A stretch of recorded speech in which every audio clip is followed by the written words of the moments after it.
Thank you so much for coming. You're the COP30 president in Brazil. You're the man of the moment this year in the climate world. How has Sevilla been for you? What is your main issue here in Sevilla? Yeah, I think that, as you know, I'm a career diplomat. So as a diplomat, I believe in processes. And the climate change is a very long process. We are at COP30, so we had many before.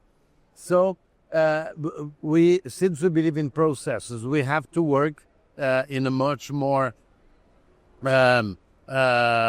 structured way than simply thinking that we're going to have an event at the end of the year. Right.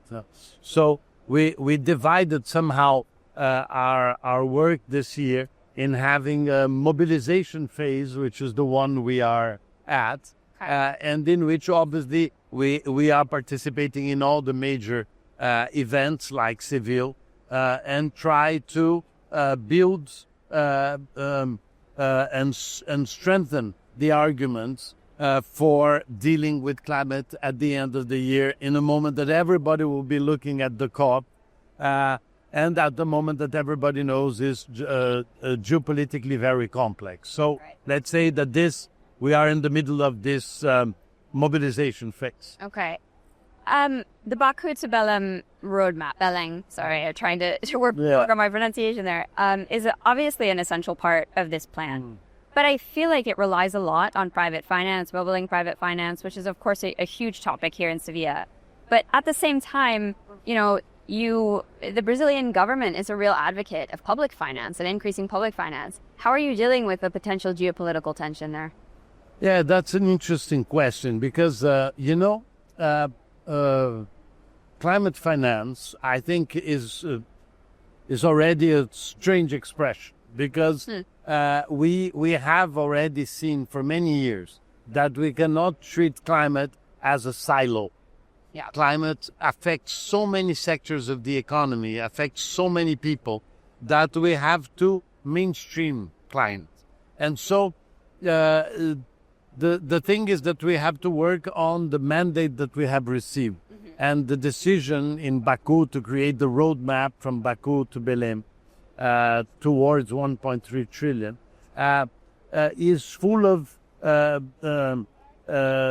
it takes into consideration what we already have, which was the agreement in Baku for the 300 billion. Yeah. So I believe that we have to be very objective about what can we get with public money, how can we use better public money, but how can also this public money can leverage private money. Right, so I think that we have to be it's an opportunity to be very real about what we have in front of us. Yeah. And what do we have in front of us? What we have in front of us is a series of mechanisms, a series of initiatives that some of them are already well established, but they have not raised the amounts of finance that we're talking about. So if you take all the funds that we have created, the Green Climate Fund, the JEF, all the funds that you have created,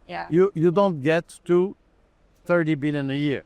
Yeah. And we're talking about 1.3 trillion. Right. Then if you get bilateral cooperation between countries and other countries and developing countries and rich countries, you also will not get to a significant amount of resources. So we have to be more original, but we have to be very objective. So, for instance, there are many new ideas that are floating that are very important. Not they are new ideas, but let's say that they are not part of the usual way of dealing with climate finance. But debt for nature swaps, for instance, are working quite importantly. And you know that everybody wants more resources, but not that provoke more debt for developing countries. So all these elements taken into consideration, I think we can classify the kinds of resources that we have, that we can raise, and new ideas. We were just talking today with this French initiative regarding levies, for instance, international levies. You saw that they launched yesterday a coalition that is still a limited number of countries, but that will tax business class, first class ticket, and private jets.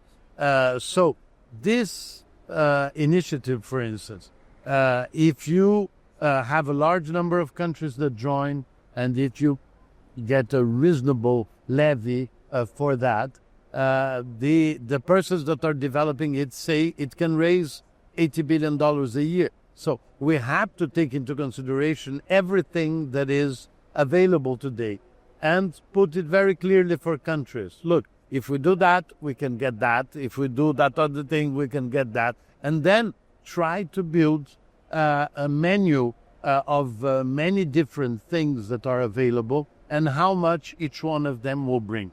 But remember that the roadmap from Baku to Belen is going to be signed by the president of COP29, Minister Babayev, and myself.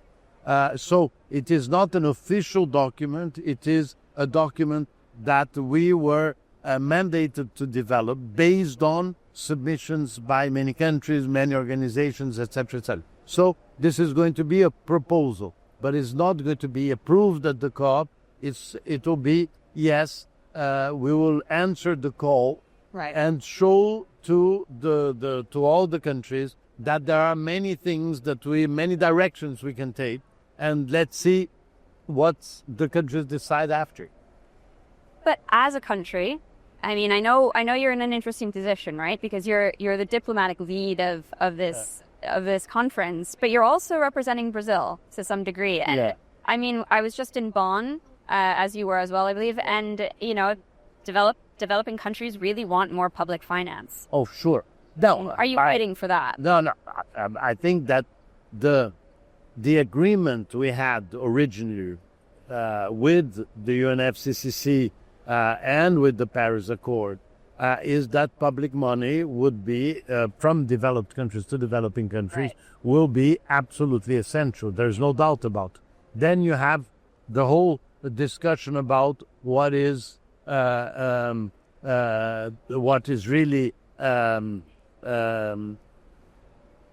obligation of the countries that have profited from all these emissions, and so many countries that now are paying the price of climate change without having contributed to climate change. So the whole equity debate is somehow parallel but essential, because there is an enormous frustration that public money never reached the levels that they should. At the same time, climate change is affecting the economy in such a way that it has to be incorporated into the economy and not be, as I said, a silo. No, we're going to have this for climate finance. No, all finance should be climate. So all investment should take into consideration climate. And there is enough demonstration that this will enormously lower the cost of combating climate change if we integrate it into the logic that already exists. So this is one thing. The other thing is really the ethical debate, which, as you know, Brazil, the COP30 presidency has also created an ethical debate about climate change. So this will be led by Minister Marina Silva, Minister of the Environment, but very much supported by Secretary General Guterres and President Lula, which is an ethical debate about how do we have to face the climate crisis now that we know so much more scientific, from the science point of view, from the economic point of view, etc. So there is an ethical dimension, and I think that is one of the great frustrations of developing countries. So you mentioned that you're here to make friends, to get the word out, to excuse the summarizing there. Yeah. You know, you're here to represent the goals of this conference. Who are you finding to be your friends? You know, who can you rely on?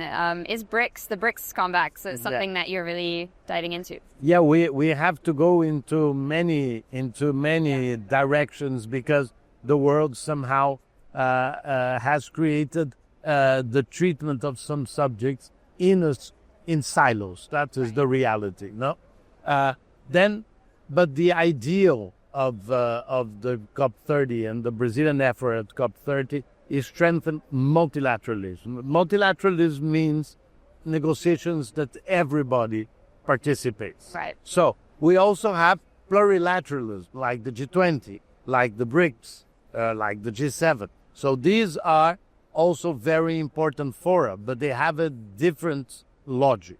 Here, Seville is multilaterally, like COP30. So it's all the countries together trying to debate something that will affect everybody. Right. That's why this conference is very important, because it's a conference that only happens every few years. And it started with an extremely important conference in Monterrey in Mexico. Yes. That was unfortunately affected by the fact that it happened a few months after 9/11. So right. The world was looking at terrorism like the world now is looking at security. So there are always very challenging geopolitical circumstances. It's not the first time we have that, but it's true that we have a very special one. But why are we here to work with others? Is that the spirit of Seville is very favorable to COP30, because we have seen that it was possible to reach consensus on an ambitious document. Right. And it was also very important to have this support of the Spanish government to an agenda that has been highly criticized a bit in many countries and has been criticized in democracies, has been criticized in many different circumstances. So I think it's the beginning of the reaction for people to really understand what this agenda is and why it is so important. And the Sustainable Development Agenda and the Climate Agenda are definitely agendas that have to be together. So are there particular partners that you are finding to be, really on your side as you move into this on the multilateral agenda? Look, each negotiation, strangely, and I know this is always the fault of diplomats, like me, so we are terrible, is that for every one of these conferences and meetings, there are basic different logics. So it's very strange, but for instance, climate change is a negotiation that is based on a division of the world between developed and developing countries. Right. And this was based on the concept of what we call CBDR, which is common but differentiated responsibilities. Right. So CBDR creates a very special logic to the climate change negotiation. So here we don't have CBDR. In other negotiations, we don't necessarily have CBDR. So it's very interesting to see how you can move this agenda in a way that has to be integrated to the logic of that agenda. So Brazil last year was presiding the G20. Right. The G20 is a completely different structure. Yeah. It is plurilateral, it's not multilateral, and it incorporates developed countries and developing countries. Doesn't have CBDR. So what did we achieve in climate? A lot. We had a very ambitious climate agenda in the G20 last year. We had some extremely interesting progress by uniting the discussions of climate with, at the same time, climate ministers, foreign ministers, but also ministers of finance and presidents of central bank. We put everybody together in the same room, and for the first time in the G20, because normally you have the finance track and you have the Sherpa track, and they don't meet. So we decided that they had to meet to discuss two themes, to discuss poverty, alleviation, and to discuss climate. And it worked. And now this is continuing with South Africa. So I think we have been building, as the Brazil, we have been building in the Lula government a coherence between a series of circumstances that Brazil was chairing some meeting. So it all started with the countries of the Amazon region, that was in 23, then the G20, now the BRICS, and at the end of the year, COP30. So we're trying to build the best that we can get from the climate logic in each one of them. But obviously, the universal discussion of climate is COP30. So it all should arrive at some good results, we really hope. Culmination. Yeah. Okay. I want to talk about the Tropical Forest Forever facility. This is a big thing that Brazil is championing. It is to protect forests by sort of giving to countries that are restoring or conserving their forests. And it's a really ambitious plan. But so far, there's been interest, but no confirmed commitments. Is that correct? No financial resources. No financial resources. No. What's we're getting closer and closer to November, and what do you expect to come of this? Yeah, that's I'm glad you raised that, because forests are around 10% of the world's emission, but in the case of Brazil, it's much more. When President Lula came back to power 2.5 years ago, it was at the time 50% of our emissions. We have reduced it significantly, but it's still a huge part of Brazil's emissions. So Brazil decided to host the COP in the Amazon, because President Lula said, look, everybody thinks of the emissions of Brazil, it's forest. Yeah. So let's do it in the forest. And so at the same time, many countries like the Amazonic countries and others told us, look, this is an amazing opportunity of a forestry country to host a COP. So let's talk about forests. And Brazil thought it's a very important point. So we have a special way of discussing forests under the UNFCCC and the Paris Accord, which is to associate forests to CO2 emission. Okay. So we have created under the climate regime two things that are related to forests. One is to avoid deforestation. There is the REDD+ structure. The biggest REDD+ project is in Brazil. It's the Amazon Fund. Then you have also the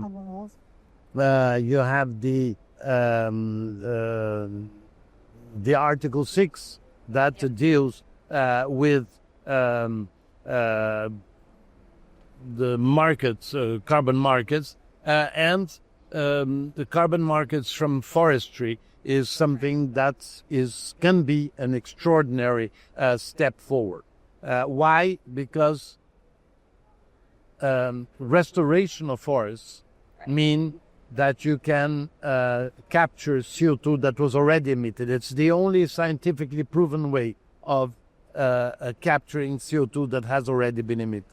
So you have these two things. One deals with avoiding deforestation, and the other one deals with restoration of forests.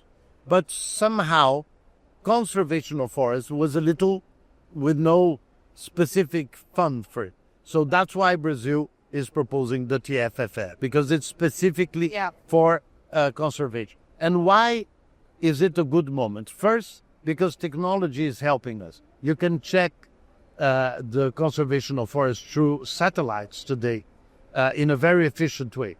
Second, when you're talking about conservation of forests, you're also talking about conservation of biodiversity.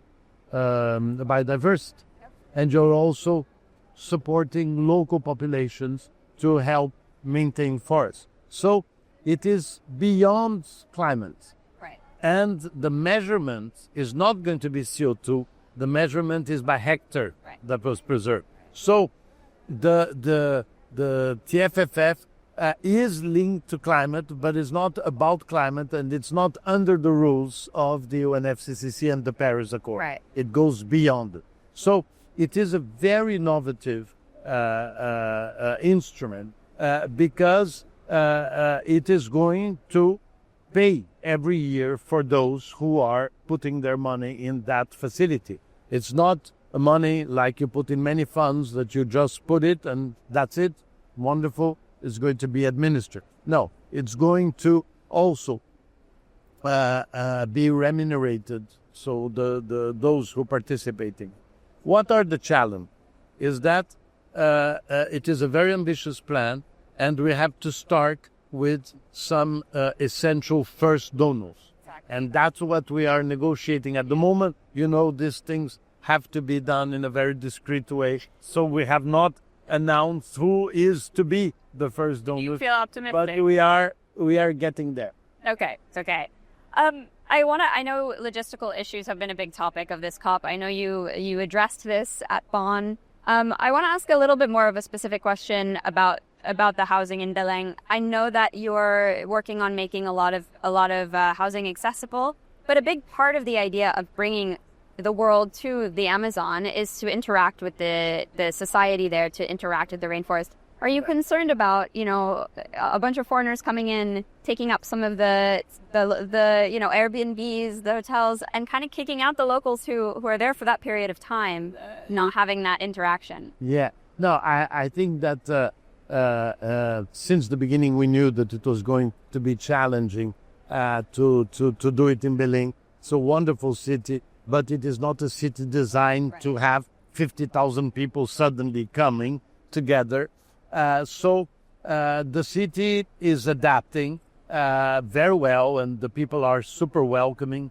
But there is an issue of pricing of the houses. But yes, Airbnb is going to be very important, like hotels are going to be important. But apartments will also present a certain opportunity, because the city of Belém has declared a holiday all the periods of the... Really? So people can go away to their mother's house, to their cousin's house, and rent their apartment. So there is going to be, I think, a positive dynamic. The issue is that the prices have not gone down as expected. So the organizing team, who's amazing people that we are working with, this organizing team is finding solutions for this issue of the price of because the availability, I think, is going to be okay, but the price is really too high at the moment. But what about that interaction with community? I mean, if it's this holiday and you have all these people kind of leaving and going elsewhere, is there a concern that, with that interaction? They cannot go very far. They're just going to go, the city is isolated in the Amazon. You're going to see it's an amazing city, but it's a relatively big city, 1.2 million. But people will probably go to other neighborhoods and have apartments closer to the convention center available. I think there's going to be a very strong interaction, because obviously all these people that are there need services. You have those amazing restaurants. The food in Belém is incredible. So the people from Belém will be there. They will just be a little more far away, and I hope they will benefit from many dimensions. And the government has concentrated the investments on things that will stay for the population, that will be a legacy for the population. So the government really concentrated on infrastructure that will be really appreciated by the population after. So the population is very much supportive of the COP. I think there's going to be a great interaction. I just want to ask one last question very quickly. I know you have to run soon, but we've heard about a lot of political backlash within Brazil on President Lula recently. There's a lot of anti-environmental feelings, some moves to the far right. I'm wondering, are you concerned about COP being a moment where a political clash really occurs within Brazil? Well, we're a democracy. We are a complex democracy, and we are a country that unfortunately has been very divided by politics in recent years. So we hope that COP30 is going to be an opportunity for most Brazilians to understand how much Brazil can benefit from this agenda. And this is something that we need to convince people. So we are having lots of internal debates in Brazil about that. And I think that most of the economy is very much conscious of it. But from a political point of view, the success of COP30 is going to be attributed to the government. So many people don't like the government. It happens. It's a democracy. But we have to make sure that people understand that it's not about benefiting the government. It's benefiting Brazil and the world. Right. And how much this touches the heart of some people, we know is debatable. But we are trying hard to show that this is an agenda that is good for Brazil, whichever political tendency continues or wins the next election, because we have elections next year. Right. But the fact is that we are convinced that this is an agenda that is extremely positive for Brazil. Brazil has many advantages in embracing the combat of climate change and the strengthening of sustainable development as a central policy for the country. Mr. Delgado, thank you so much for your time. I really appreciate it. And good luck with everything. Thank you very much. See you in Belém. See you in Belém.